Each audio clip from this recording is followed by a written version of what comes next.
सोने चांदी पर आज की ये राय आपको चौंका सकती है। ये राय मैं आपको दूं उससे पहले जरा देख लीजिए कि आज बाजार में क्या हुआ है। आज एमसीएक्स पर 10 ग्राम सोने का भाव 1,62,400 रुपए के ऊपर चला गया है।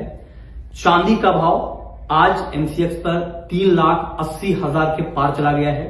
ग्लोबल मार्केट में $5240 के पार चला गया है गोल्ड, और चांदी का भाव $115 के ऊपर। जबरदस्त तेजी है, बेतहाशा तेजी है। करीब 20 से 25 हजार रुपए एमसीएक्स पर चांदी के दाम बढ़ गए हैं। गोल्ड में करीब 4500 रुपए की तेजी आ गई है। $140 का उछाल ग्लोबल मार्केट में गोल्ड में है। ये सारी कहानी आज की है और लगातार तेजी है। तेजी की वजह हम सबको मालूम है, जियोपॉलिटिकल टेंशन, टैरिफ को लेकर तनाव, डॉलर में भारी गिरावट, इन सब वजहों से बड़ी तेजी बन रही है। लेकिन अब सवाल यह है कि ऐसे में आपको करना क्या चाहिए। ये बिल्कुल दो टूक राय है कि अगर आप चांदी की इस तेजी में, पहले बात मैं चांदी की कर रहा हूं, अगर आप चांदी की इस तेजी में आपको लगता है कि हमने बड़ी तेजी मिस कर दी, अब हमको खरीदना चाहिए, तो आपके लिए राय यह है कि आपको चांदी इस भाव पर बिल्कुल नहीं खरीदनी चाहिए। अब आप कहेंगे इतनी बड़ी तेजी है और ये कह रहा है कि नहीं खरीदें।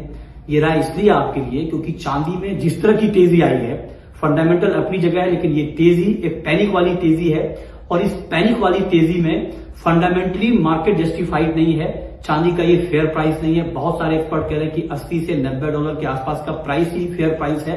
तो हो सकता है कि कोई बड़ी गिरावट आपको दिख जाए और हो सकता है कि इस पैनिक में थोड़ी तेजी और दिख जाए, लेकिन आपको इसमें ट्रैप नहीं होना है। चांदी अब बहुत रिस्की जोन में आ चुका है, आपको बहुत सतर्क अलर्ट रहना चाहिए। गोल्ड में राय थोड़ी सी चांदी के मुकाबले अलग है। गोल्ड में तेजी की संभावना ज्यादा है कंपेयर टू सिल्वर, लेकिन यहां पर भी करेक्शन का आपको इंतजार करना चाहिए। मतलब साफ है कि इस भाव पर सोने चांदी में आपको नई खरीद नहीं करनी चाहिए।